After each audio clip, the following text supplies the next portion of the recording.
দেশে লাখ লাখ লোক আছে যাদের কোটি কোটি টাকা ব্যাংকে আছে, কোটি টাকা দামের গাড়ি আছে, কোটি টাকা দামের বাড়ি আছে, কিন্তু এখন ঘুমায় বন জঙ্গলে।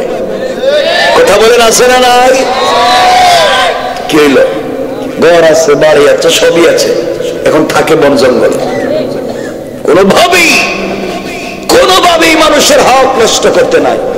এই যে 1-2 দিন থেকে দেখতেছেন ছাত্ররা মারামারি, এই কলেজে মারামারি, শুধু মারামারি, এখানে 2 জন এখানে 4 জন মরে যাচ্ছে, কেউ গরু জবাই করতেছে, কেউ এটা। এগুলো কি আন্দোলন?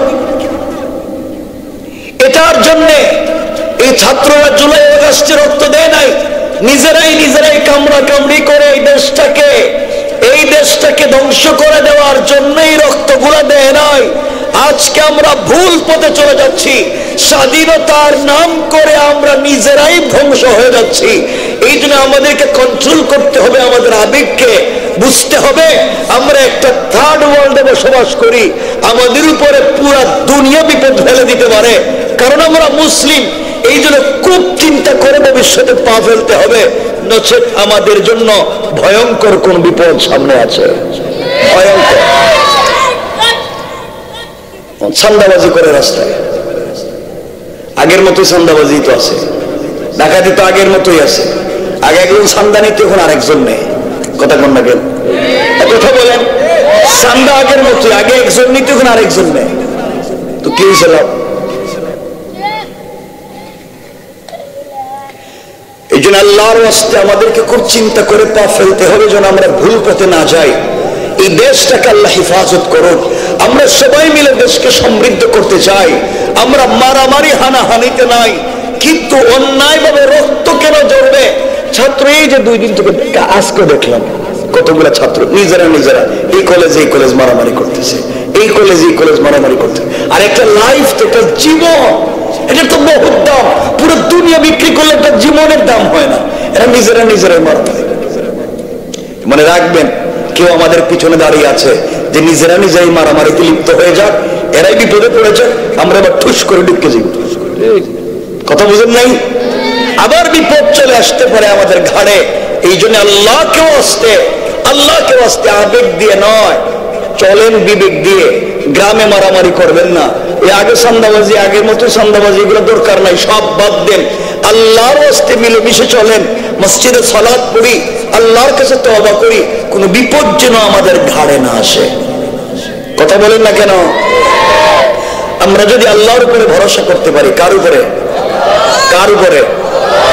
আল্লাহ বলেছেন, কেউ যদি আমার উপরে ভরসা করে, পৃথিবীতে যা চাইবে রব তাকে তাই দিতে পারে। সুবহানাল্লাহ বলেন, আর জোরে পড়েন সুবহানাল্লাহ। বান্দা যা চাইবে রব তাকে দিতে বাধ্য, যদি সে বলে হাসবি আল্লাহ, আল্লাহই আমার জন্য যথেষ্ট। এই কথা যদি কেউ চিন্তা করে, রবি আমাকে বাঁচাবেন, রবি আমাকে দেখবেন, আমি আল্লাহর জন্য হয়ে গেলাম। আল্লাহ বলছেন, বান্দা পৃথিবীতে থেকেও জান্নাতের স্বাদ পাওয়া যেতে পারে। যথেষ্ট মনে করতে হবে কারে? বলেন কারে? সেজদায় গিয়ে কাঁদতে হবে। আমাদের সব জায়গা নিরিবিলি ঠান্ডা মাথায়, আমরা দোকানের পয়সা গণি ঠান্ডা মাথায়, সব চিঠি পড়ি ঠান্ডা মাথায়, ফেসবুক কত কিছু আমরা করি ঠান্ডা মাথায়। নামাজে গেলে রুকু সেজদা মনে হইতেছে বিদ্যুৎ গতিতে, বিদ্যুৎ আয় আর যায়। এটা কি? এটা কোন জাতের নামাজ? মসজিদে গেলেই তোমার তাড়াহুড়া। আল্লাহ বলেছেন, হাইয়া আলাল ফালাহ, কল্যাণ আমার কাছে। আর তুমি মসজিদে এসে ঢং করো, সেজদার রুকু তাড়াহুড়া করো। কোন দিনের সালাত ঠিক মতো হবে না। এই জন্য অনেক নামাজি কিয়ামতের দিন আল্লাহ বলছেন, ফাওয়াইলুল লিল মুসাল্লিন, অনেক নামাজিকে তার নামাজি জাহান্নামে নিয়ে যাবে, তার নামাজি তাকে জাহান্নামে নিয়ে যাবে। নিজের নাই নামাজও ঠিক, মসজিদে এসে ভুল ধরে হুজুরের, হুজুরের ভুল ধরে। গ্রামে 70 ঘর 100 ঘর, 100 ঘরে প্রাইভেট ইংলিশ টিচার আছে কমপক্ষে 50 জন। গ্রাম থেকে প্রত্যেক মাসে শুধু প্রাইভেট টিচারের পিছনে গ্রামের মানুষ কমপক্ষে 3-4 লাখ টাকা ব্যয় করে। এক এক করে 2-3 জনে পড়ে না? প্রাইভেট টিচারকে পুরো গ্রাম মিলে 3-4 লাখ টাকা দিয়ে দেয়, কিন্তু এই পুরো গ্রামের নামাজের ইমামের দায়িত্ব একজনের। ওই বেচারা মসজিদে সবার দায়িত্ব নিয়ে নামাজে দাঁড়ায়, একদিন যদি ওযু ছাড়া নামাজ পড়ায় কারো নামাজ হইব নি? কথা বল না কেন? তিনি দেখবেন ওই ইমামের বেতন দেয় না, 5,000 7,000 8,000। হুজুর এত টাকা দিয়ে কি করে? হুজুর এত টাকা লাগার দরকার না। হুজুর কি হুজুর কি মানুষ না? হুজুরের টাকা লাগতো না, কম দিলে হইব হুজুরে। হুজুরের টাকা সব বরকত। হুজুরের টাকা যদি এত বরকত হয় তো তুমি সব কাম বাদ দিয়ে এই কামে লেগে যাও। কথা বলেন না কেন? তুমিও কালকে থেকে ইমামতি শুরু করে দেবো, বরকতই তো আছে, এখন আর ভাবতো না। এই জন্য মনে রাখবেন, হুজুরদের হক যদি ঠিক মতো না দেন, ইমামদের বেতন যদি ঠিক মতো না দেন, আপনার বাচ্চা নিয়ে আপনি কুরমা পোলাও খাইবেন, জিলাপি খাইবেন, আপনার বাচ্চাকে নিয়ে আপনি ইলিশ মাছ খাবেন, আর ইমাম তার বাচ্চাকে তার নুন বাদ দিতে পারে না, নিমক দিয়ে বাদ দিতে পারে না, আপনাকে 5 ওয়াক্ত নামাজ পড়ায়, কিয়ামতের দিন জবাব না দিয়ে একটা মুসল্লিও জান্নাতে যেতে পারবে না, একটা যেতে পারবে না। গ্রামের দায়িত্ব নিয়ে বেচারা দাঁড়াইছে, আর আপনার কোন খবর নেই। 9 মাসের বেতন বাকি, সভাপতির একবার কোয়া লাগে, সেক্রেটারির একবার কোয়া লাগে, কইতে কইতে কত টাকা দিয়ে কি করে তুমি? খারাপ পাইলেন নি আমার কথা আপনারা? এই মসজিদের হুজুরকে গেছে কেন? আচ্ছা আছে, জানি না হুজুরের বেতন করতে, আমি জানি না। এই জন্য হুজুরদেরকে, হ্যাঁ বোর্ড টাকা না, 10,000 যত টাকা 10,000 হুজুরদেরকে বেতন বাড়াইয়া দিবেন, প্রত্যেকটা মসজিদে বাড়াইয়া দিবেন তো ইনশাআল্লাহ। এরপরে এক হুজুরে দিয়ে 5 ওয়াক্ত নামাজও পড়ায়, বাচ্চারাও পড়ায়, বাথরুম পরিষ্কার করে, ওয়াশরুম পরিষ্কার করে, যা আছে সব করে ফেলে, ঠিক কিনা? এটা কি কামড়ে পাইছেন আপনারা? আল্লাহ আমাদেরকে হেফাজত করে, বলেন আমিন। আমি যে কথা বলছি মনে রাখেন, ইমামের হক আদায় করিয়েন। সবাই ইমাম, বেজাল লাগলে কিন্তু কিয়ামতের দিন বুঝবেন। আল্লাহ হেফাজত করো। আমরা একমাত্র যথেষ্ট মনে করি কারে? আসতে বলবেন, একটা কথা বলবো আপনাদেরকে চমৎকার করে, সংক্ষেপে, লম্বা করবো না। সবাই বলেন, আমরা যথেষ্ট মনে করব কারে? এখানে ছোট্ট একটা ঘটনা বলি, আমরা আলোচনাকে লম্বা করবো না, কারণ আপনাদের উপস্থিতি আমাকে কথা বলতে দিচ্ছে না। এরপরে কষ্ট নিয়েন না, কিছু বইলে দিই, সংক্ষেপ করে দিব, উঠবেন না তো ইনশাল্লাহ। আল্লাহকে যদি যথেষ্ট মনে করেন শুধু পৃথিবীতে, আল্লাহ আমার জন্য যথেষ্ট। পুরো পৃথিবী আপনার বিরুদ্ধে যদি লেগে যায়, আপনার কিচ্ছু করতে পারবে না। পুরা দুনিয়া যদি আপনার বিরুদ্ধে চলে যায়, রব যদি বলে আমি আসি, পৃথিবীর কারো কোনো ক্ষমতা নাই কিচ্ছু করার। এই বিশ্বাসটুকু আপনাদের ভিতরে আজকে ঢুকাতে চাই। আপনারা এটা মনে করেন আমি বিপদে পড়ে গেছি, কারো কাছেই বলার দরকার নেই, কারণ পৃথিবীর মানুষ দুর্বলতা খুঁজে, আপনারা কোন জায়গায় দুর্বলতা খুঁজবে, বিপদে ফালায় দেবে। কারো কাছে কিচ্ছু বলার দরকার নেই, সেজদায় যান, আল্লাহর কাছে বলেন।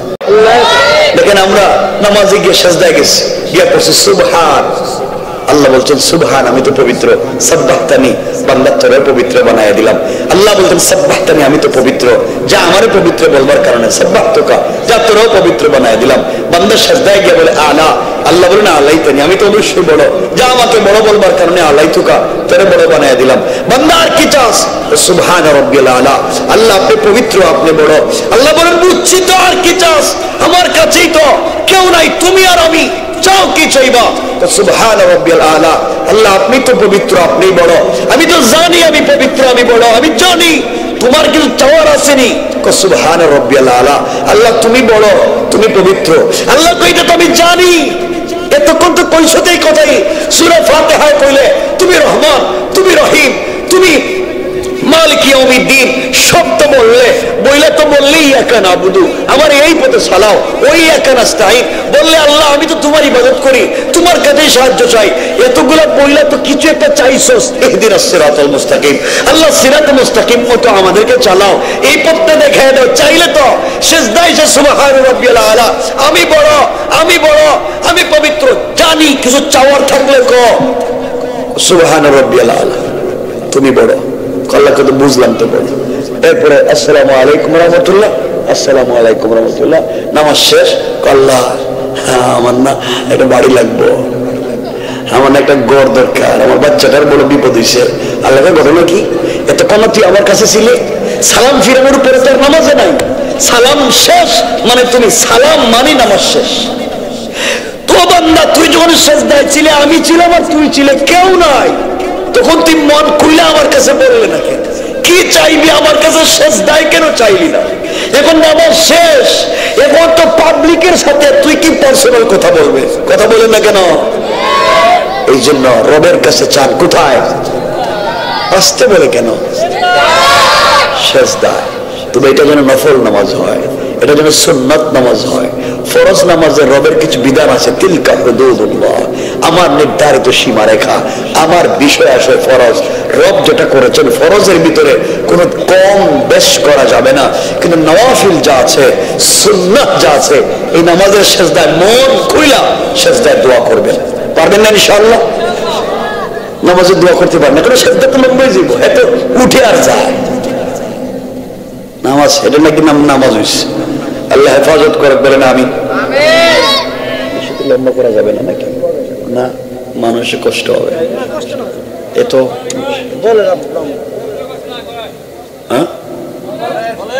কষ্ট তো আপনাদের হইতেছে, আমি ওয়াজ করতেছি, বাজানো করলে আপনাদের কষ্ট হয় না? কষ্ট হয় না নি? এই ছেলেরা তোমরা তো সিল্লকে, এখানে কিছু জোয়ান বসছে দেখছি এই সাইডে, এদিক ঘুরে এই সাইডে বসছে। এরা তো বিষয় হয়েছে, চিন্তা করতেছে এরা যে খারাপের খারাপ, এরা খারাপের খারাপ। এদের মোবাইল আছে, এরা আছে, এদের গার্লফ্রেন্ড আছে, আর এরা আছে। এক একটা ছেলে 4-5টা করে প্রেম করে। এই তোমরা কেমনে বুঝলা? তোমরা তো বাচ্চা। এরা প্রস্রাব এখানে বিছানা করে, হ্যাঁ কয়টি? যারা কইতেছি হেরা করবে, হেরা কয়টি? বিয়ের আগে প্রেম করে 4-5টা, আর বিয়ের সময় মেয়ে খোঁজে রাবিয়া বছর কল্লা, রাবিয়া বছর দুর্বাপ্পার। আল্লাহ বলছে খবিসের জন্য খবিস করে না আয়াত, অপবিত্রের জন্য অপবিত্র, পবিত্রের জন্য পবিত্র। রব বলেছেন তুমি প্রেম করছো 5টা, আর যেই মেয়ের বিয়ে করছো এই মেয়ের জিগায় তুই কি জীবনে কোনো প্রেম করছো? না, আমার জীবনে তো কোনো ছেলের দিকে তাকাই নাই। মোটামুটি মনে করো তুমি যা করছো হে কম করে নাই, সমান সমান প্রেম করছে। আল্লাহ বলছেন তুমি যা করছো এমনই পাইবা। এখন যারা বিয়ে করছো আগে 5টা প্রেম করে, মনে রাখো তোমার স্ত্রীও সেম কাম করছে, কিন্তু যারা নিয়ে ঘর করে হেও সেম কাম করছে। মানে তুমি যেমন পাইব, আর যদি মাঝে মাঝে পরিবর্তন হয়, রব বলেছে এটা আমার তাকওয়ার পরীক্ষা।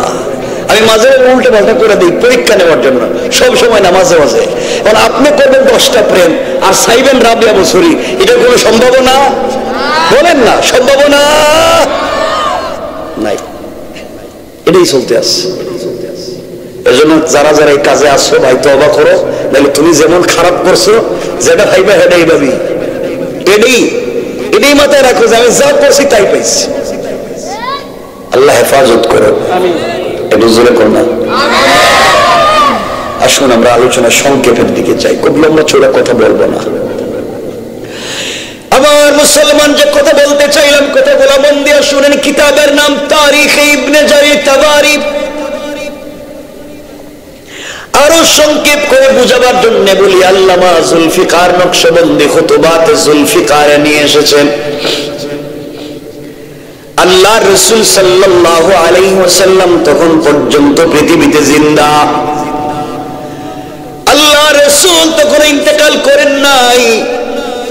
দুনিয়ার জমিনে আখিরি জামানার পয়গম্বর সরকারে কায়নাত, দু জাহানের সরদার নবী রহমত জনাবে মুহাম্মদ রাসূলুল্লাহ সাল্লাল্লাহু আলাইহি ওয়াসাল্লাম তখন পর্যন্ত পৃথিবীর জমিনে জিন্দা।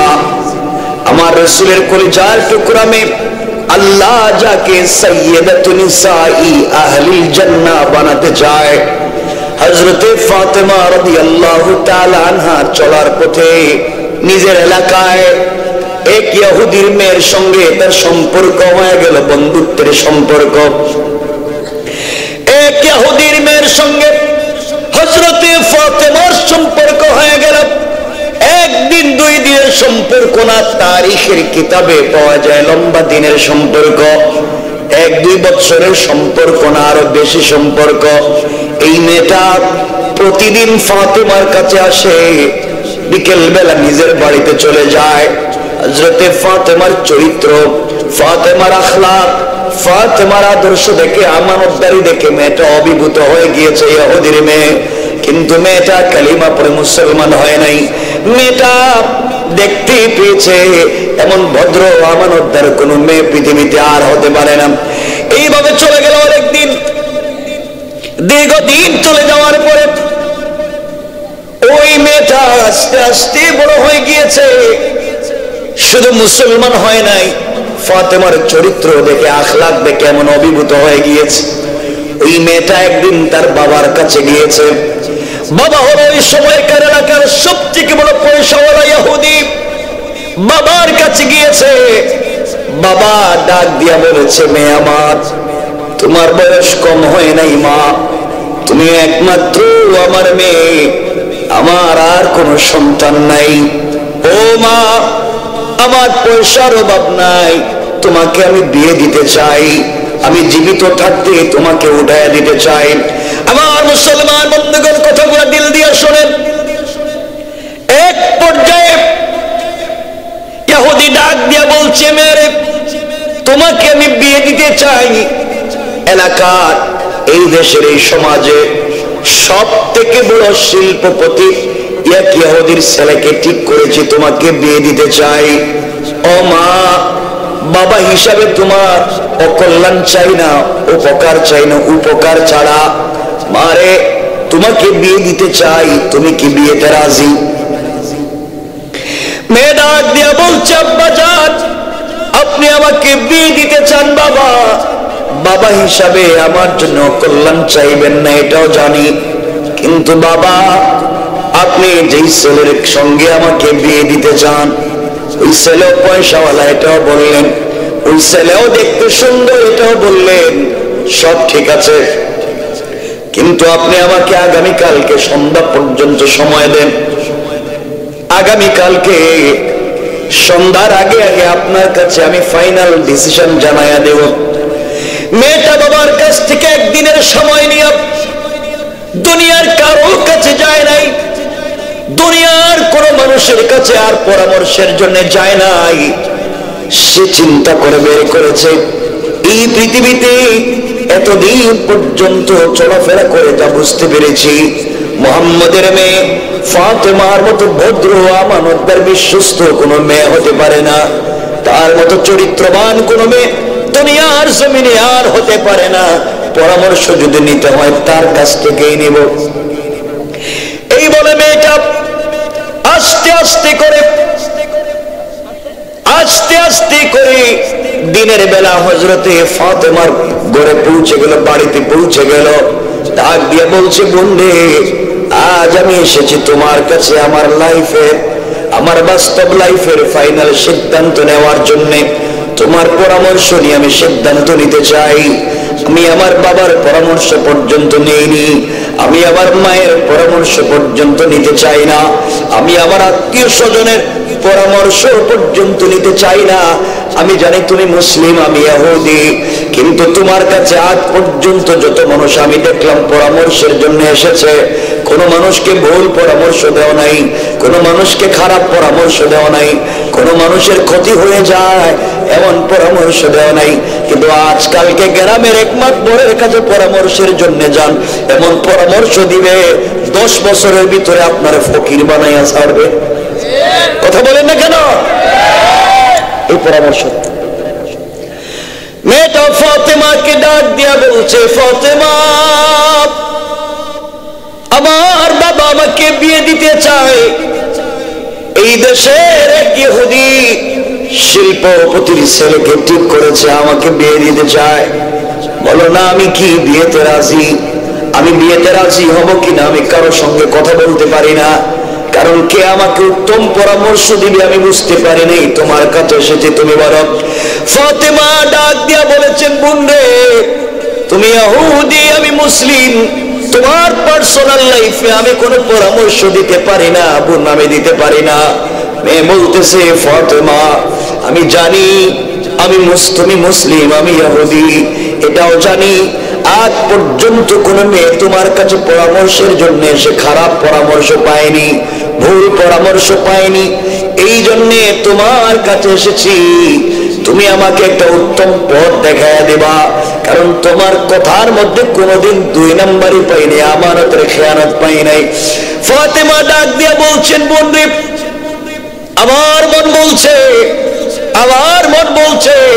পৃথিবীর কোন বাবা চায় না তার মেয়েটা কষ্টে থাকুক, পৃথিবীর সকল বাবারাই চায় তার মেয়েটা যেন স্বামীর ঘরে ভালো থাকে। আমার মন বলছে তুমি বাবার পরামর্শকে মেনে নাও, এর মধ্যেই তোমার জন্য কল্যাণ রয়েছে, এর মধ্যেই তোমার জন্য উপকার রয়েছে। মেয়ে ডাক দিয়া বলছি, ফাতেমা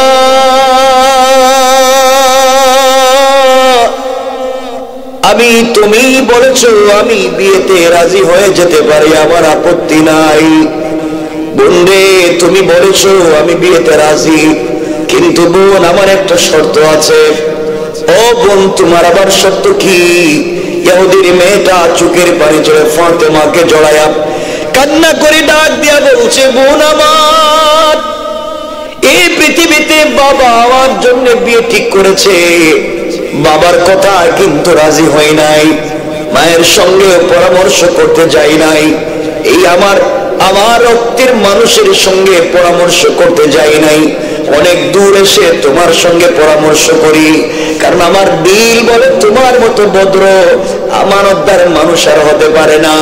ও ফাতেমা, আমার একটা শর্ত আছে, আমি বিয়েতে রাজি। আমার শর্ত হলো তুমি যদি আমার বিয়েতে যাও, আমার পাশে বসে আমার মাথায় হাত রেখে আমার জন্য যদি কল্যাণের দোয়া করো, সৃষ্টিকর্তার কাছে কল্যাণ কামনা করো, পৃথিবীর শ্রেষ্ঠ একটা আমানতদার মেয়ে আমার কাছে বিয়ে গিয়ে আমার মাথায় হাত রেখে কল্যাণের জন্য কল্যাণ চেয়ে আসবে, এর চাইতে বড় জিনিস হতে পারে না। ফাতেমা, এই শর্তে আমি রাজি, তুমি যদি আমার বিয়েতে যাও। ফাতেমা ডাক দিয়া বলছে, বোন আমার, কেমনে আমি বিয়েতে যাই? তুমি ইহুদি, আমি মুসলিম, আমি যদি তোমার বিয়েতে যাই মানুষ আমাকে কি বলবেন? আমার বাবাকেও মানুষ গালি দিবে, এই জন্য আমি বিয়েতে যেতে পারবো না। ইহুদির মেয়ে ডাক দিয়া বলছে, বোন রে, আমি তোমার মাথায় হাত রেখে বললাম, তুমি যদি আমার বিয়েতে না যাও, তুমি যদি আমার জন্য দোয়া না করো, পৃথিবী ধ্বংস হয়ে যেতে পারে, আসমান জমিন ভেঙে যেতে পারে, কিন্তু আমি তোমাকে ছাড়া আমার পাশে তোমাকে না বসায়া এই পৃথিবীর কোন ছেলেকে আমি বিয়ে করতে রাজি না। সুবহানাল্লাহ, জোরে বলো। কি পরিমাণ বিশ্বাস! একটা ভিন্ন ধর্মের মানুষের, ভিন্ন ধর্মের একটা মেয়ে, কি পরিমাণ বিশ্বাস তৈরি হয়েছে ফাতেমার প্রতি। চিন্তা করেন তার চরিত্রটা কেমন চমৎকার ছিল। এই চরিত্রটাই আমাদের দরকার। আর আজকালকে ইহুদির মেয়ে দেখেন বলছে বিয়ে করতে, ইহুদির মেয়ে তার বাপ বলছে, মা তুই বিয়েতে রাজি হ, আর মেয়ে বলতেছে, বাবা আমাকে সময় দেন। এই সময় নিয়ে দুনিয়ার কারোর সঙ্গে পরামর্শ করে নাই, আসছে ফাতেমার সঙ্গে পরামর্শ করতে। আর আমাদের দেশে আজকাল আমাদের দেশের মেয়েদেরকে যদি বাপ দেখে বলে, মা তোমাকে তুমি কলেজ ইউনিভার্সিটিতে পড়াইছি, মা আমি তোমার জন্য একটা ছেলে ঠিক করেছি, তোমাকে বিয়ে দিতে চাই, তুমি কি রাজি?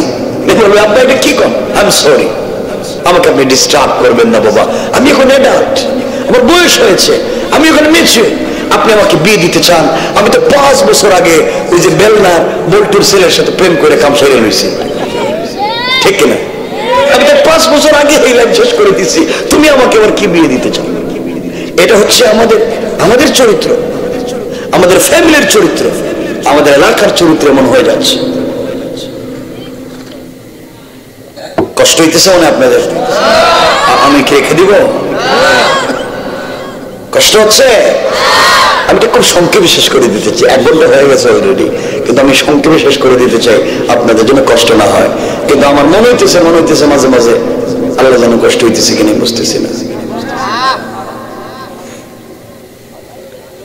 আমার বন্ধুগণ, হযরতে মানে আপনাদের অবস্থা দেখি আলোচনাটা করতেছি, আর কি করতাম আমি কোন। হযরতে ফাতেমা রাদিয়াল্লাহু তাআলা আনহা আবেগী হয়ে গেলেন, এক পর্যায়ে বলে ফেললেন, বোন ইনশাআল্লাহ টেনশন করিস না, আমি তোর বিয়েতে যাব এবং তোর পাশে বসে দোয়া করব। আর সুবহানাল্লাহ এটা কালকে ওয়াজের পরে কইেন, আর একটু জোরে কোন সুবহানাল্লাহ। এদেরকে সুবহানাল্লাহ জোরে কইতে হয়। আহারে আমার বন্ধুগণ, মেয়েটা বাবার কাছে চলে গেছে, খুব মনোযোগ দিয়ে শুনেন। বাবার কাছে গিয়ে বলছে, আব্বা তুমি যে আমার জন্য যে ছেলে ঠিক করেছো, আমি ছেলেকে দেখতেও চাই না, ছেলে সম্পর্কে কোনো কথা জানতেও চাই না। তুমি বাবা আমার জন্য একটা ছেলে ঠিক করেছো, তুমি বলেছো ছেলেটা খুব স্মার্ট, তুমি বলেছো ছেলেটা পয়সাওয়ালা, বাবা আমি বিয়েতে রাজি। ইহুদি খুব খুশি হয়ে গেছে। মা তাহলে আমি এলাকার পাবলিকের দাওয়াত করি। মেয়ে বলছে, বাবা আমার একটা শর্ত। কি শর্ত মা? আমার শর্ত হচ্ছে এই বিয়েতে আপনি যাকে তাকে দাওয়াত করেন, আমার আপত্তি নেই, আমি বিয়েতে রাজি একটা শর্তে। শর্ত হলো আমি আমার বান্ধবী মোহাম্মদ ইবনে আব্দুল্লাহর মেয়েকে আমার বিয়েতে ইনভাইট করেছি, দাওয়াত করেছি, ও কিন্তু আমার বিয়েতে আমার আসবে এবং আমার পাশে বসবে। এই কথা শুনে যেন ইহুদির পায়ের রক্ত মাথায় উঠে গেছে। কও কি? মোহাম্মদ আমার জাত শত্রু, এর নাম শুনলে আমার গায়ে জ্বলে। আরে এর মেয়েরে তুমি বিয়েতে দাওয়াত করছো, প্রয়োজন বোধে জিন্দেগিতে তোমাকে বিয়াই দিতাম না, এরপর ফাতেমার এই বাড়িতে আইতে দিতাম না। চিন্তা করছেন? মেয়ে কয়, আব্বা জীবনে তো তোমার কথার উপরে কোনোদিন কথা বলিনি, তুমি যখন যা বলছো তা শুনছি, আজকে একটা কথা বলে দিই বাবা, পৃথিবী আসমান জমিন ভেঙে যেতে পারে, আমার যায় আসে না, কিন্তু ফাতেমাকে কাছে না বসাইয়া এই পৃথিবীর কোন ছেলেকে দুনিয়ার ধ্বংস হইলেও আমি বিয়ে করব না। আল্লাহু আকবার বলে। কি পরিমাণ বিশ্বাস তৈরি হয়েছে একটা মাত্র চরিত্রের কারণে।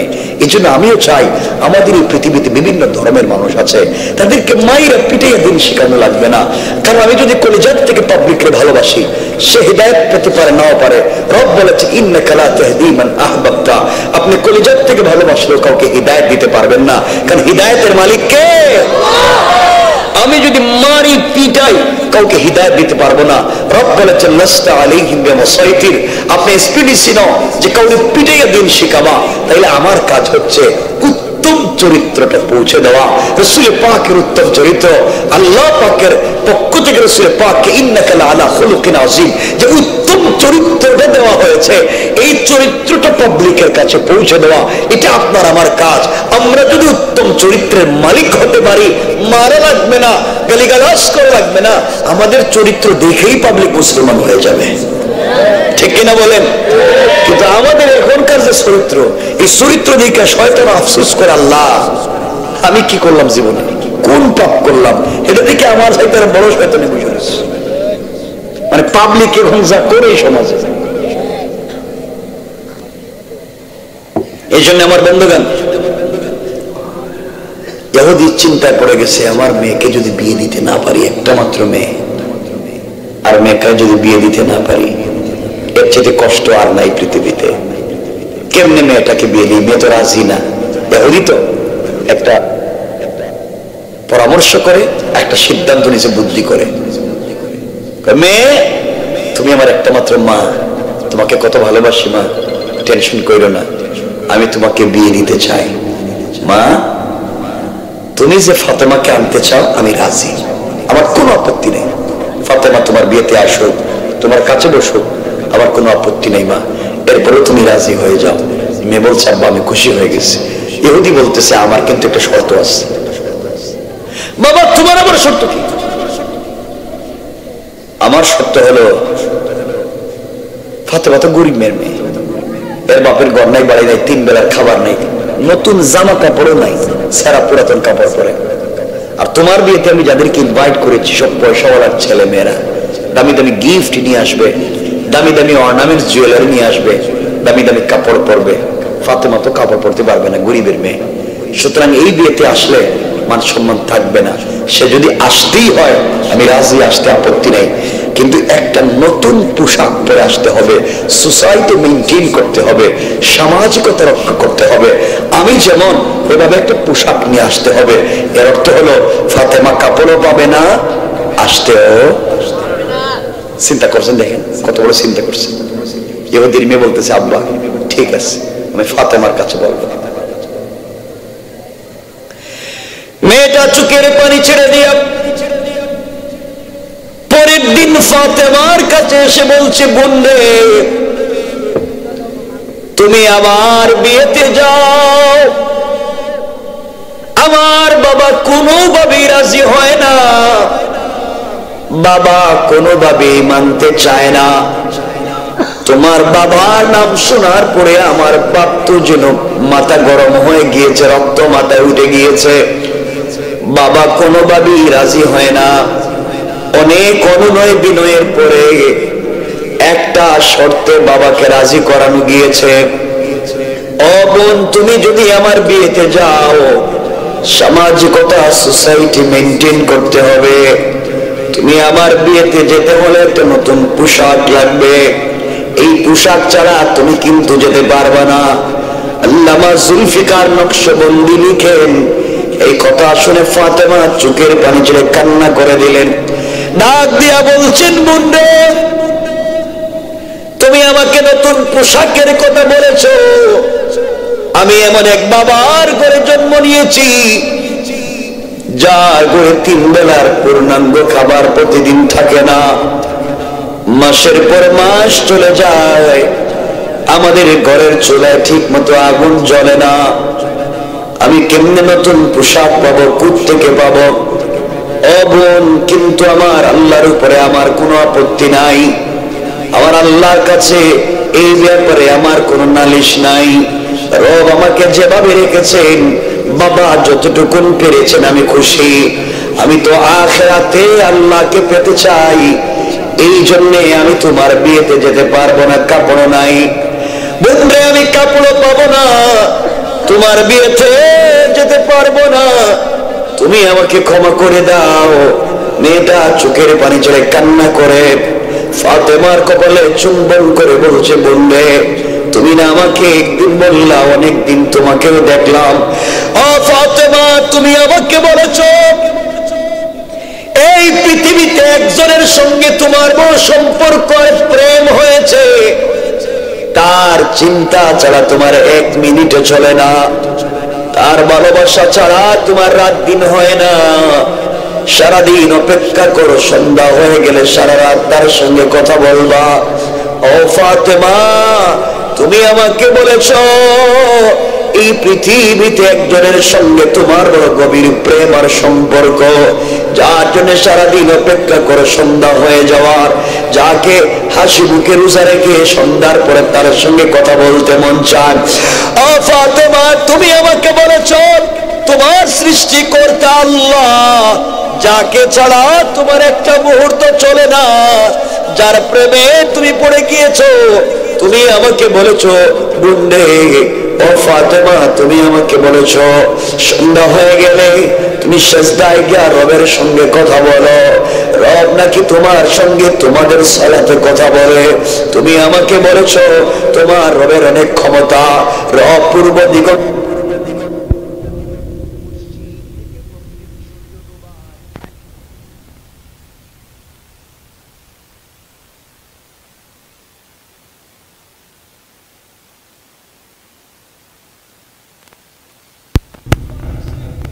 এত এত ক্ষমতা যদি তোমার আল্লাহর হয়ে থাকে, এত এত পাওয়ার যদি তোমার আল্লাহর হয়ে থাকে, এই বিশ্বাস নিয়ে যদি তুমি এভাবে চলে থাকো ফাতেমা, তুমি না আমাকে বলেছো রাত হয়ে গেলে সালাতে দাঁড়ালে তুমি তার সঙ্গে কথা বলতে পারো।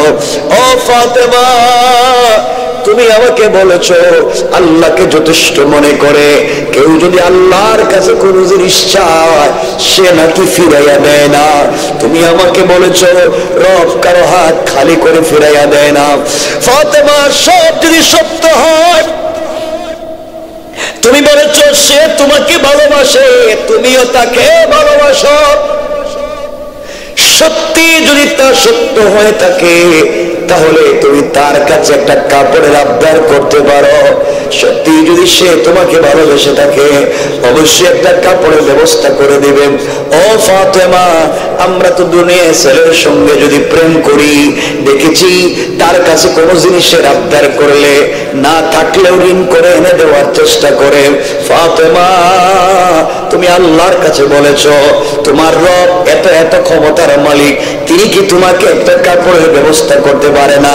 যদি না দেয় বুঝতে পারবো তুমি শুধু রবকে একা একা ভালোবেসে যাও, রব তোমাকে ভালোবাসে না, এই জন্য তোমাকে দিতে চায় না। ফাতেমা এতগুলো কথা শুনতে বলতেছে, ও ফাতেমা, তুমি যদি কোনোভাবে তোমার সৃষ্টিকর্তা আল্লাহর কাছ থেকে একটা কাপড়ের ব্যবস্থা করে আগামী মাসের প্রথম দিন বিয়েতে, আমার বিয়েতে তুমি হাজির হয়ে যাও, আমি কথা দিলাম সকলের সামনে আমিও কালিমা পড়ে মুসলমান হয়ে যাব। হযরত ফাতেমা বিজ্ঞ হয়ে গেলেন, চোখের পানি ছেড়ে দিয়েছেন, আর ডাক দিয়ে বললেন, বন্ধে ইনশাআল্লাহ কথা দিলাম, ইনশাআল্লাহ আমি তোমার বিয়েতে যাব এবং এই পৃথিবীর সব থেকে দামি কাপড় পরে যাব। সুবহানাল্লাহ। মেয়েটা খুশি হয়ে গিয়েছে, খুশি হয়ে বাবার কাছে গিয়ে বলছে, আব্বা, ফাতেমা আমাকে বলছে সে কিন্তু বিয়েতে আসবে, একথাও বলছে একটা নতুন পোশাক পরে আসবে। ইহুদি মুস্কি হাসিয়া চিন্তা করে, দেখো ঘরে খাবার নাই, আমার মেয়ের একটা বুঝ দিয়ে দিছে, এটাই ভালো, কাপড়ও পাবে না, আসতেও। এই কথাটা শুনে ফেলছেন কে? এত আসতে বললেন আল্লাহ। শুনে সাথে সাথে সিদ্ধান্ত নিয়েছেন, শয়তান তুই পরিকল্পনা করছস এই বিয়েতে ফাতেমা নতুন পোশাকও পাবে না, বিয়ে বাড়িতে আসতে পারবে না, এটা তোর পরিকল্পনা। আমি রব একটা পরিকল্পনা নিলাম, ফাতেমা নতুন কাপড় পাবে এবং এই বিয়ে বাড়িতে আসবে। এত আসতে বললেন তো সুবহানাল্লাহ। আল্লাহ পারবেন, নজরে বলেন পারবেন। এই জন্য আল্লাহ কোরআনে বলছেন, ওয়া মাকারু ওয়া মাকারাল্লাহ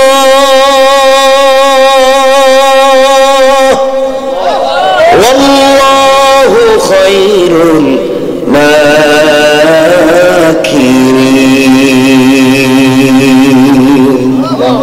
আল্লাহ রাব্বুল ইজ্জত ওয়াল জালাল বলেছেন, দুনিয়াবাসী তোমরা কিসের কৌশল করো রে? তোমাদের কৌশলের চাইতে আমার আল্লাহর কৌশল আর 1000 গুণ বড়। কোন ঠিক কিনা? আল্লাহ পারবেননি? কথা বলেন পারবেন? আপনাদের আওয়াজের যে অবস্থা, আমার মনে হইতেছে 5 মিনিটের ভিতরে রাখতে দিতে। আমি কি এটাই ভাবি রেখা দিব? কি বলতাম, এটা তো কথাই কয় না। এরা চিন্তা করে, হুজুর তো একটা ওয়াজ করবো, আমরা কি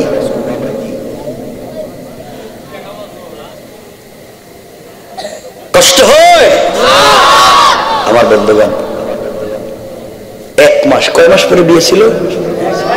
ধরেন 1 মাস শেষ, আগামীকাল কি বিয়ে। এই 1 মাসের ওয়াজ রেখে দিলাম। 1 মাসে বহুত ঘটনা ঘটছে, কিন্তু বহুত কিছু হয়েছে, কিনা নিয়ে কাপড় নিয়ে বাড়িতে ঝামেলা হয়েছে, ফাতেমার কাছে বারবার আইছে, এই ওয়াজ রেখে দিলাম। লম্বা হয়ে যাইব, আমি 12টার ভিতরে রেখে দিব, এটাই নিয়ম। কারণ ওয়াজ কয় দিনের? 1 দিন না 2 দিনের? 12টার পর 1 দিন না 2 দিন?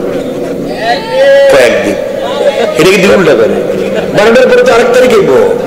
আজকে 24, কালকে তো আজকে 25, কালকে 26 হয়ে যায়। 12টার পরে 26-এ তো ওয়াজ করার কথা না, আমার ওয়াজ 25-এ করার কথা। এই জন্য আমি এর ভিতরে রাখ নই, আমি কম সালাত না তো রেখে দিন। আমার বন্ধুগণ, এক পর্যায়ে আল্লাহ সিদ্ধান্ত নিলেন পাঠাবেন। আর ইহুদি সিদ্ধান্ত নিচে আইতো না। 1 মাস চলে গেছে, 1 মাসের ওয়াজ অনেক লম্বা, এটা রেখে দিলাম। ডাইরেক্ট আগামীকালকে বিয়া। কোন দিন বিয়া? আগামীকালকে বিয়া। মেয়েটা সন্ধ্যার পরে ফাতেমার কাছে এসে বলছে, বোন কালকেই তো আমার বিয়া, কাপড় পাইছো নি? কাপড় আসেনি তোমার কাছে? ফাতেমা বলছেন, বোন সত্যি আমি ভুলে গেছি, কালকে যে তোর বিয়েটা তোমার মনেই নাই, আমি তো পুরো ভুলেই গেছি। মেয়েটা কাঁদতেছে আর বলতেছে, ফাতেমা কেমন বান্ধবী তুমি আমার, তাহলে কি আমার বিয়ে হবে না? আমি যে বাপের সঙ্গে কথা দিয়েছি তুমি বিয়েতে যাইবা, নতুন পোশাক পরবা, তুমি পোশাকও পাইলে না, বিয়েতেও যাইবা না, তাহলে তো আমার জীবনে বিয়ে হবে না, আমি তোমার ঘর থেকে গিয়ে সুসাইড করব, আমি বাইচা থাকবো না এই পৃথিবীতে। ফাতেমাকে কাছে না বসাইয়া এই বিয়ে আমি করব না। ফাতেমা বলছেন, বোন কান্দিস না, যার সাথে আমার প্রেম, যারে আমি ভালোবাসি, এখন 1 রাত 12 ঘন্টা বাকি আছে, চিন্তা করিস না, রব যদি চায় যে 1 মুহূর্তে ব্যবস্থা করে দিতে পারে। আল্লাহু আকবার বলেন না, কারণ হাসবি আল্লাহ, আল্লাহ আমার জন্য যথেষ্ট, কেউ লাগবে না। রব চাইলে তা পারবেন। পারবেন কি পারবেন না? মেয়েটা খুশি হয়ে গেছে, বলছে, বোন আমারও বিশ্বাস তোমার একটা ব্যবস্থা তুমি করতে পারবে। এই বলে মেয়েটা ফাতেমার কাছ থেকে বিদায় নিয়ে চলে গেছে। এদিকে ফাতেমা গভীর রাত হয়ে গেছে, একা একা চিন্তা করতেছেন কি করবেন, কালকে বিয়ে, এখন পর্যন্ত কোনো ব্যবস্থা নাই, কি করবেন চিন্তা করতেছেন। গভীর রাত ফাতেমারও, গভীর রাত আমাদেরও, সমান সমান। ফাতেমা গভীর রাত্রে মুসল্লা বিছিয়ে দিয়েছেন। ওই যে কথা আলোচনার শুরুতে বলছিলাম, সেজদায় গিয়ে কিছু চান, কিছু চাইলে কোথায় চাইবেন? সেজদায়, আল্লাহর কাছে সেজদায় চাইবেন। রব তো বলেছেন, ওয়াস্তাঈনু বিস-সাবরি ওয়াস-সালাহ, সাহায্য যদি চাইতেই হয় ধৈর্য ধারণ করে চাও, সালাতে গিয়ে চাও, চাও তো নামাজে। হযরতে ফাতেমা সেজদায় পড়ে গিয়েছেন গভীর রাত্রে, চোখের পানি ছেড়ে কান্না শুরু করে দিয়েছেন।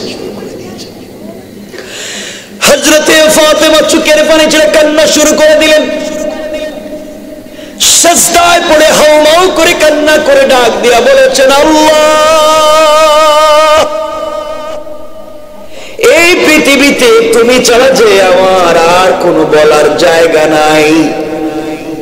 আল্লাহ, এমন এক বাবার ঘরে আমাকে জন্ম দিয়েছ, বাবা তো 3 বেলার খাবারও ঠিক মতো দিতে পারে না, বাবা তো আমাকে ঠিক মতো কাপড়ও দিতে পারে না। রব, তোমার কাছে আমার কোনো অভিযোগ নাই, আমি তো সবকিছু মাইনা নিছি একমাত্র আখিরাতে তোমাকে পাওয়ার জন্যে। দুনিয়ায় যেদিন আছি কষ্ট করে করে কাটাইয়া দেই, আখিরাতে তোমাকে পেয়ে গেলে আমি খুশি। আয় আল্লাহ, এতদিনের সম্পর্কে তোমার কাছে আজ পর্যন্ত ফাতেমা তোমার কাছে আজ পর্যন্ত কোন জিনিসের আবদার করে নাই। আল্লাহ, তোমার কাছে দুনিয়ার কোন জিনিস চাইলাম না, কষ্ট করে করে কাটাইয়া দেই। সারাদিন ফাতেমা রোজা রাখি, সন্ধ্যার পরে খুশি হয়ে যাই, শুধু পানি দিয়া ইফতার করে খুশি হয়ে যাই। রাত্র হয়ে গেলে নামাজের সেজদায় পড়ে তোমার সঙ্গে যে কথা বলতে মজা লাগে। আল্লাহ, আমি যখন সূরা ফাতিহা তিলাওয়াত করি, তুমি কিন্তু আমার প্রত্যেকটা কথার জবাব দাও। আমি ফাতেমার দিল ভরে যায়। আয় আল্লাহ তাআলা, আজ আমি তোমার কাছে একটা জিনিসের আবদার করতে চাই। আজকে যদি আমার মায়ের পেটের একটা ভাই থাকতো, আমি বোন হিসাবে ভাইয়ের কাছে কষ্টের কথা বলতাম। আল্লাহ, এই পৃথিবীতে আমার একটা মায়ের পেটের ভাই নাই। আয় আল্লাহ, আমার মা খাদিজা মক্কার সব থেকে টাকাওয়ালা নারী ছিলেন। আমার বাবাকে ভালোবেসে সবগুলা সম্পদ তোমার রাস্তায় দান করেছেন। এই মাও দুনিয়ার জমিনে নাই। মা থাকলে মায়ের কাছে চাইতাম, মাও নাই, ভাইও নাই, বাবার কাছে বলে কোনো লাভ হবে না। বাবা তো সারা দিন রাত তোমার দিনের জন্য ছুটে বেড়ায় কষ্ট করে। আয় আল্লাহ, গভীর রজনীতে তোমার কাছে একটা জিনিসের আবদার করতে চাই। এটা ফাতেমার চাহিদা পূরণের জন্য না, ফাতেমার শারীরিক সৌন্দর্য বাড়াবার জন্য না, ফাতেমার চাহিদা পূরণের জন্য না। আল্লাহ, আমার বাবা দ্বীনের দাওয়াত নিয়া মানুষের বাড়িতে বাড়িতে হাঁচে মাঠে যায়, আমি মেয়ে মানুষ হওয়ার কারণে যেতে পারি না। আজ আমি তোমার কাছে একটা কাপড়ের আবদার করতে চাই। এই কাপড় পরে ইহুদির মেয়ের বিয়ে বাড়িতে যেতে চাই। আল্লাহ, সৌন্দর্য বাড়িয়ে যাওয়ার জন্য নয়। আয় আল্লাহ তাআলা, তুমি আমাকে যেভাবে হয় একটা কাপড়ের ব্যবস্থা আমাকে করে দাও, ওই কাপড় পরে ইহুদের মেয়ের বিয়ে বাড়িতে যাব। এই বাড়িতে যত মহিলারা জমা হবে সকল মহিলারা যেন আমার কাপড়ের দিকে তাকাইয়া কালিমা পড়ে মুসলমান হয়ে যায়।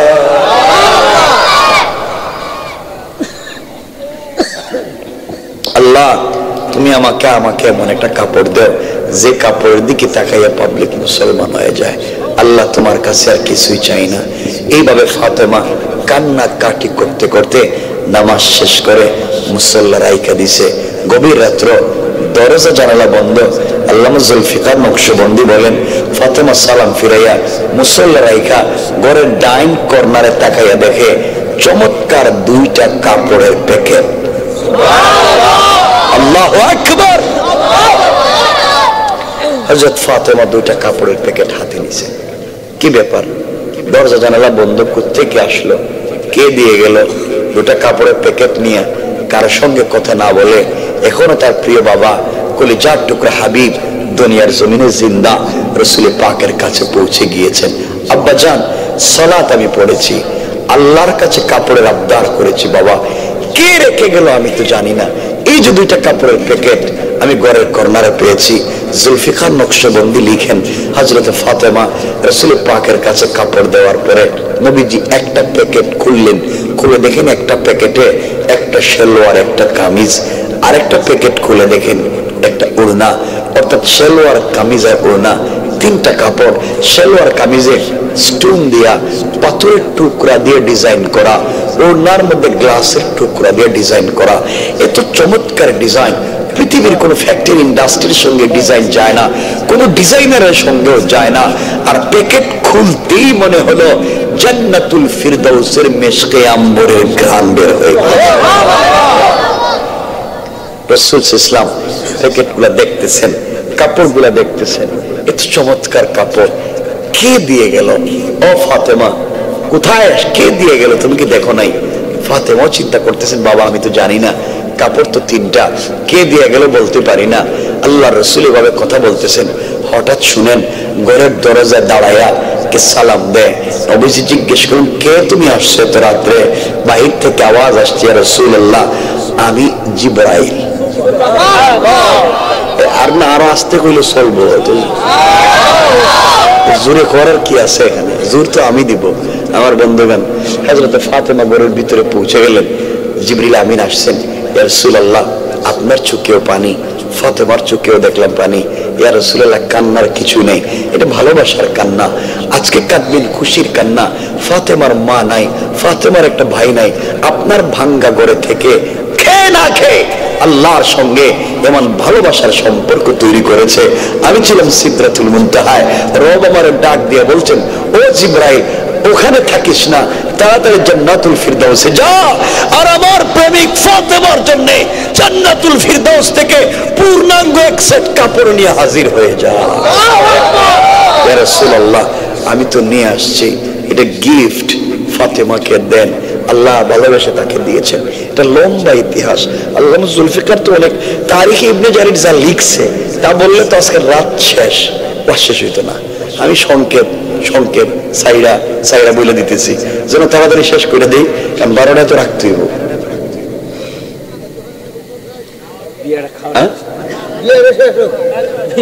রাত গান আলারা রাত প্রায় দিতেছে, দেখা ওয়াজ শেষ করে ওখানে যাইবেন না সবাই।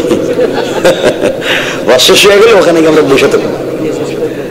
হ্যাঁ বিয়ে শেষ করে দেবো, বলছি বিয়ে শেষ করে দিব। আচ্ছা বিয়ে পর্যন্ত শেষ করে দিব আজকে, দেখি কতটুকু যায়, বেশি যাইতাম না কিন্তু। হ্যাঁ ওয়াজ যেদিন থাকে না ওদিনকে সব ফজরের নামাজে যায়। ওয়াজে একদিন কি সমস্যা করছে, ফজরের নামাজে যারা যাওয়ার এরা ফজর পর্যন্ত ওয়াজ হইলেও যাইব, আর যারা যাওয়ার না এটা ওয়াজ না হইলেও যাইতো না। ঠিক কিনা বলেন? এটা জানা আছে আমার, এটা আমার কইেন না আপনারা, এই লাইন শেষ করেই বুঝে গেল। আমার বন্ধুগণ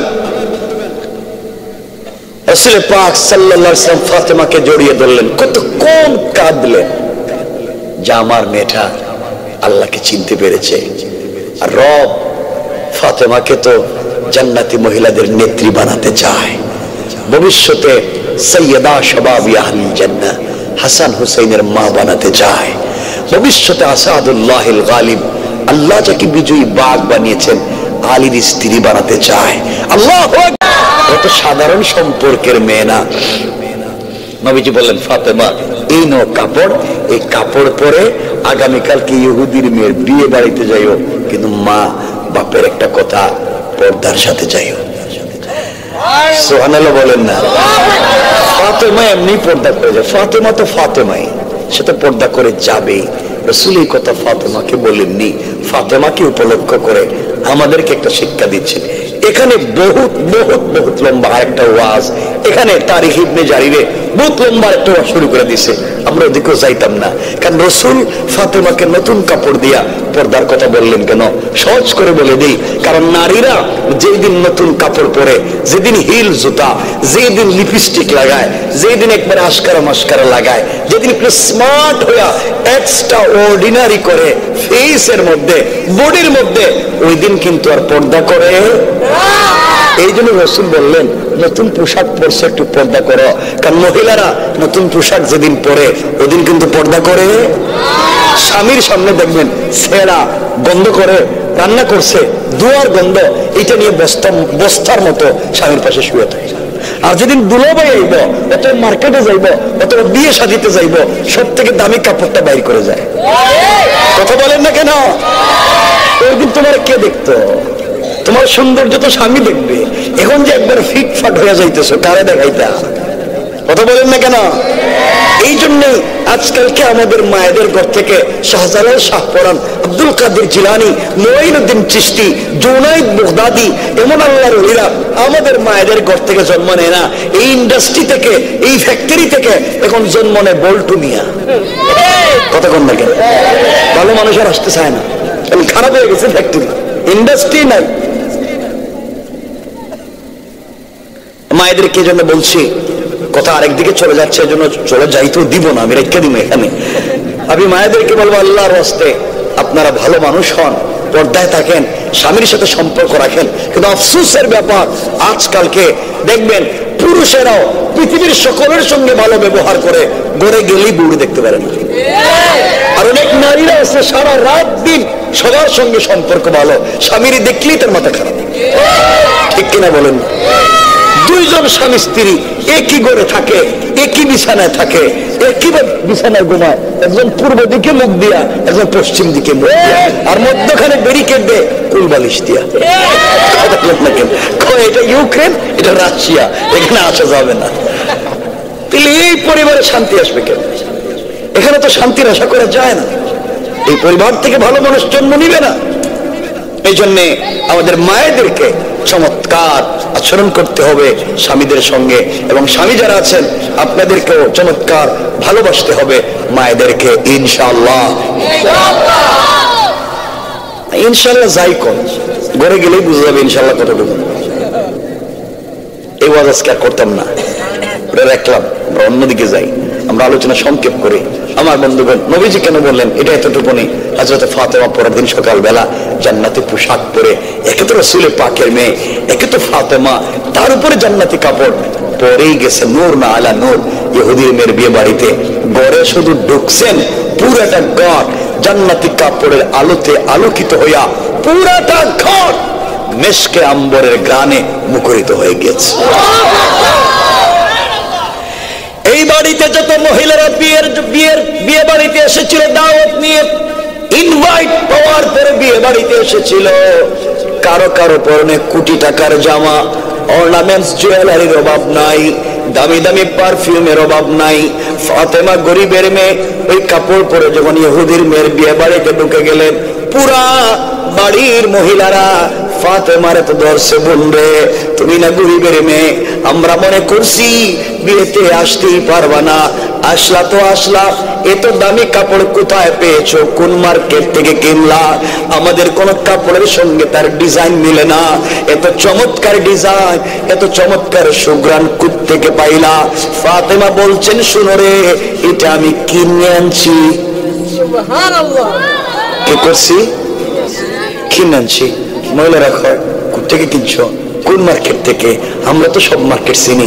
ফাতেমা বলছেন, যে মার্কেট থেকে কিনছি তোদের বাপ দাদা এই মার্কেটের নামও জানে না। মহিলাদের জিদ কম না বেশি? আমাদের বাপ দাদার কথা কয়, গরিবের মেয়ে ঠেট মারে, মার্কেট চিনি না। ফাতেমা, আমরা মার্কেট চিনি, আমরা সব মার্কেটে কেরানীগঞ্জের চিনি, এমনকি মার্কেটের সিফাগঞ্জ চিনি, কোন জায়গায় ফুচকা চটপটি পাওয়া যায়, এমনকি মার্কেটের ম্যানেজারের মোবাইল নম্বরও আছে। কথা বলেন না কেন? সব আছে। স্বামীর নাম্বার, স্বামীর কাছে দোকানের মালিকের নাম্বার নাই, বউ মোবাইল আছে। আমরা তো খারাপের জম। দেখবেন বউ মাঝে মাঝে মার্কেটে যায়, কি সুন্দর হিল জুতা, স্মার্ট, একবারে স্মার্ট হয়ে বিউটিফুল সাজগুজ করে একটা গুন্ডার মতো মার্কেটে যাইতেছে, আর স্বামী হ্যাঁ সাথে আছে, হ্যাঁ বাচ্চা একটা কুলি নিয়ে পিছনে এটা করতেছে। কথা বলেন না কেন? এটাই হেই করতে আছে, আর বউ তো যাইতেছে সামনে, ধরে কিছু পায়। এগুলোই চলতে আছে সমাজে। আমি সব কথা বলতেছি না আমার বন্ধুগণ। যাই হোক, মেয়ে বলতেছে, মেয়েরা বলতেছে, ফাতেমা কোন মার্কেট থেকে কিনছো? আমরা তো সব মার্কেট চিনি। ফাতেমা বলছেন, তোমরা যে মার্কেট গুলো চিনো, এটা না স্মার্ট চমৎকার একটা মার্কেট, এখানে যে কেউ যাইতে পারে না, এটা আমি কিনে আনছি। আর তোমরা কি করবা? এই কাপড় কিনবা নাকি? তোমাদের বাপ দাদা 14 গোষ্ঠী সম্পত্তি বিক্রি করলেও এই কাপড় কিনা দূরের কথা, কাপড়ে যে পাথরের টুকরা দিয়ে ডিজাইন, এই ডিজাইন একটা পাথর কিনতে পারবে না। মহিলাদের তো মাথা গরম, দরকার হলে কিডনি বিক্রি করুন, দরকার হলে বাপ দাদার সম্পত্তি বিক্রি করুন, এই কাপড় লাগবে।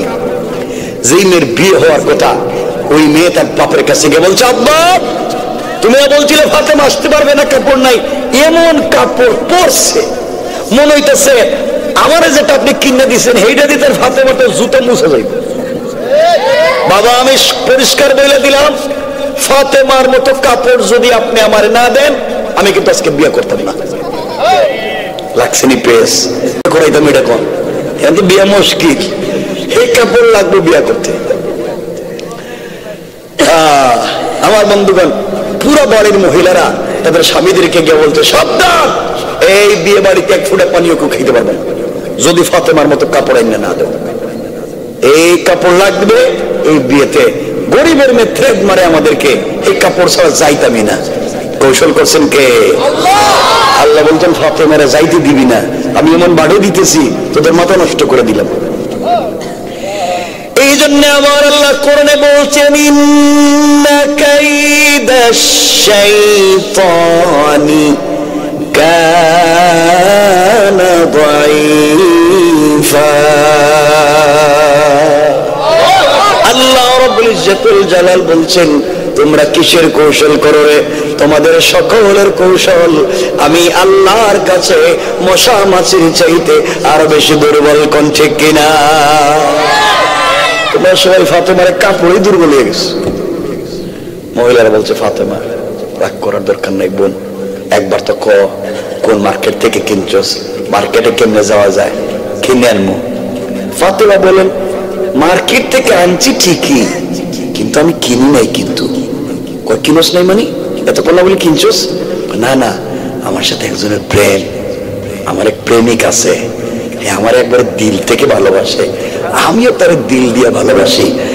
প্রেমিককে শুধু বলছিলাম একটা কাপড় লাগবে, এই কাপড়টা আমার দিয়ে দিছে। আল্লাহ বললেন না? আমরা তো প্রেম করি, আমাদের তো প্রেমিক আছে, এরা 2 টাকা দিয়ে বাদামও কিনে দেয় না, আর দিলে অর্ধেক খায় বলায়। ঠিক কিনা বলেন? অর্ধেক খায় বলায়। তুমি এমন প্রেমিক কই পাইছো এত দামি কাপড় দিয়ে দিস? সুবহানাল্লাহ বললেন না? ফাতেমা এই মার্কেটে যাওয়া লাগবে, এই প্রেমিকটারও দেখা লাগবে। ফাতেমা কো শুন, আমি যে মার্কেট থেকে কিনছি এই মার্কেটটা কিন্তু আমার প্রেমিকের, হে মালিক সুবহানাল্লাহ।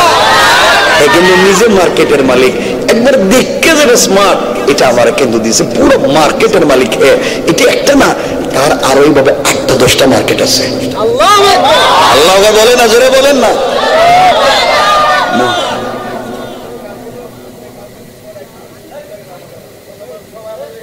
আমার বন্ধুগণ আমার দিকে তাকান, আল্লাহ জানে এটা কোন জিনিস হয়েছে। আমার দিকে তাকান, এটা আচ্ছা তাকান আমার ভাইরা। 12টা তো হয়ে গেছে ভাই, আমি 12টা কইছি না?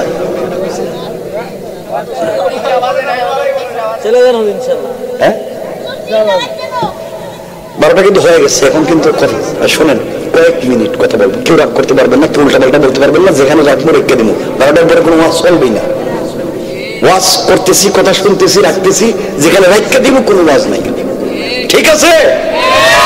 এই জায়গা মতো আইছেন, এটা নাম ওয়াদা। রাসূল বলছেন ওয়ালা দীন লিমান লা আহদা লা, যারা ওয়াদা দিয়ে ওয়াদা রাখেন এদের কোনো ধর্ম নাই। মানে আমি ওয়াজ রাখতে দিলে সালাম এই কথা কইলেই ঝামেলায় পড়বেন। ঠিক আছে? আমার মুসলমান বন্ধুগণ, কথাগুলো দিল দিয়ে শোনেন। মহিলারা বারবার বলতেছে ফাতেমা কোন দোকান থেকে, মার্কেট থেকে কাপড় কিনলেন? ফাতেমা বলছেন বোন রে, আমি যে মার্কেট থেকে কাপড় কিনেছি ওই মার্কেটের নাম হলো জান্নাত, আর যেই দোকান থেকে কাপড় কিনেছি ওই দোকানের নাম হলো জান্নাতুল ফিরদাউস। মহিলারা বলে মার্কেটের নাম জান্নাত, দোকানের নাম জান্নাতুল ফিরদাউস। আমাদের মার্কেটের নাম তো সলিমুদ্দিনের মার্কেট, আর দোকান হলো বল্টুর দোকান। কিন্তু এটা কি নাম করে না আমি তো শুনি নাই। ফাতেমা বলছে তোমরা শুনবা কেমনে, তোমরা কয় মার্কেট চিনো? আমরা তো সব মার্কেট চিনি। ফাতেমা বললেন দেখো, আমি যে মার্কেট চিনি ওখানে তোমরা চিনবা না, ওখানে ভিআইপি মানুষ ছাড়া কাউরে কিন্তু মার্কেটে ঢুকতে দেয় না। মহিলারা কয় তুমি কি আমাদেরকে বুঝাইতে চাইতেছ আমাদের ভিআইপি হওয়ার যোগ্যতা নাই? হ্যাঁ, তাহলে তুমি ভিআইপি। মহিলাদেরকে শুধু গরম করতেছে, থ্রেট দিতেছে, মহিলারাও শুধু গরম হইতেছে। ফাতেমা দেখে বলছে ফাতেমা তোমার এই মার্কেটে কেমনে যাওয়া যায়? ফাতেমা বলছেন যে রাস্তা দিয়ে যাওয়া যায় এটা কেরানীগঞ্জের কোনো রাস্তা না, এটা এই কলাতিয়ার কোনো রাস্তা না, এটা বেলনার কোনো রাস্তা না, এটা একটা স্পেশাল ভিআইপি রাস্তা, যে কেউ রাস্তা দিয়ে চলতে পারে না। স্পেশাল একটা রাস্তাই বানায় রাখছে, শুধু এই মার্কেটে এই রাস্তাই গেছে, আর এই রাস্তা ছাড়া পৃথিবীর কোন রাস্তা দিয়া এই মার্কেট পাওয়া যায় না। সব মহিলার ফাতেমা তাড়াতাড়ি আমরা যাইতে রাজি, এই রাস্তা দিয়ে যাবো। ফাতেমা বললেন শোনো, যে মার্কেট থেকে কাপড় কিনেছি ওই মার্কেটের নাম জান্নাত, যে দোকান থেকে কিনছি ওই দোকানের নাম জান্নাতুল ফিরদাউস, আর ওই মার্কেটে যে রাস্তা দিয়ে গিয়েছি ওই রাস্তার নাম হলো ইহদিনাস সিরাতাল মুস্তাকিম। ও মহিলারা, চলার পথে একমাত্র কেবলমাত্র শুধুমাত্র যদি সিরাতে মুস্তাকিমের রাস্তায় চলো রে, সামনে গেলে জান্নাত নামক মার্কেট পাইবা, ওখানে ঢুকে গেলে জান্নাতুল ফিরদাউস নামক দোকান পাইবা, ওখানে গেলে আমার মালিককেও পাইবা।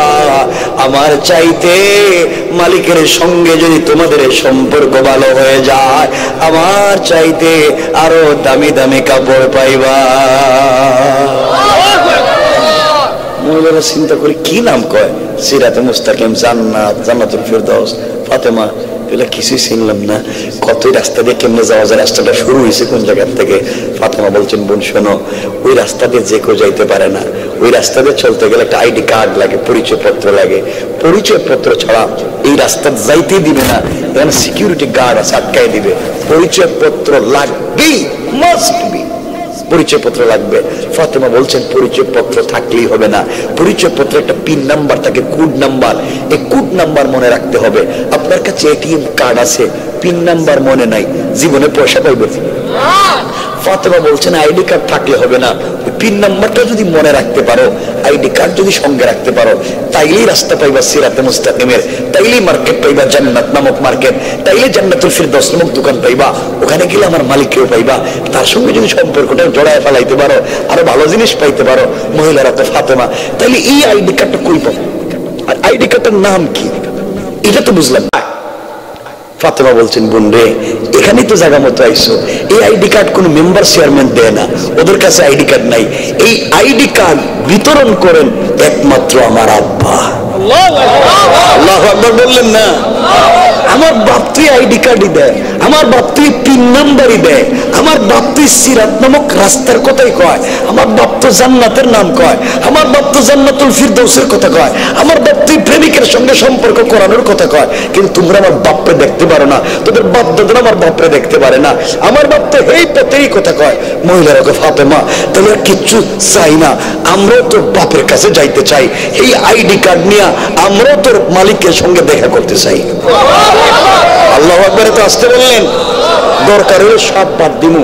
ফাতেমা বলছেন, দেখো ওই আইডি কার্ড যদি সঙ্গে রাখো, হয়তো স্বামী স্ত্রী সম্পর্ক চলে যেতে পারে, মা বাপ তোদেরকে খারাপ বলতে পারে, এত কিছু নিয়ে এই আইডি কার্ড নেওয়ার দরকার কি? মহিলারা বলছে, ফাতেমা তুমি গরিবের মেয়ে হওয়ার পরেও মালিক যদি এত বড় মালিক সম্পর্ক করে তোমাকে এত জিনিস দিতে পারে, আমরা ধনীর মেয়ে, আমরা কেন পিছনে থাকবো? আমরাও তোমার সঙ্গে ওই জায়গায় যাইতে চাই, বলো না এই আইডি কার্ডটা কি, পিন নাম্বারটা কি?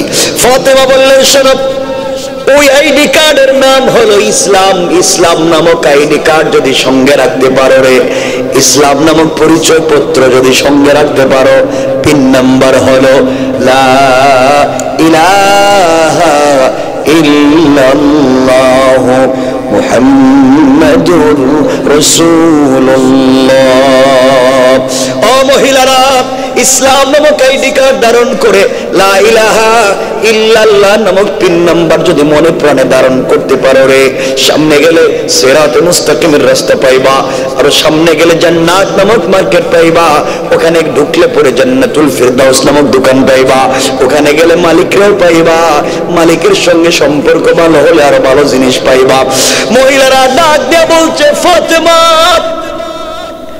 আর দেরি করতে চাই না, কার সঙ্গে সম্পর্ক থাকলো কার সঙ্গে সম্পর্ক গেল জানতে চাই না।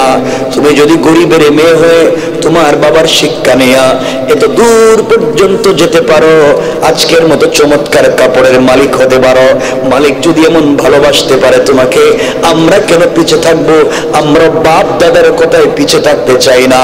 তুমি হাত লম্বা করে দাও, এই মুহূর্তে তোমার হাতে হাত রেখে আমরাও কালিমা পড়ে মুসলমান হয়ে যেতে চাই।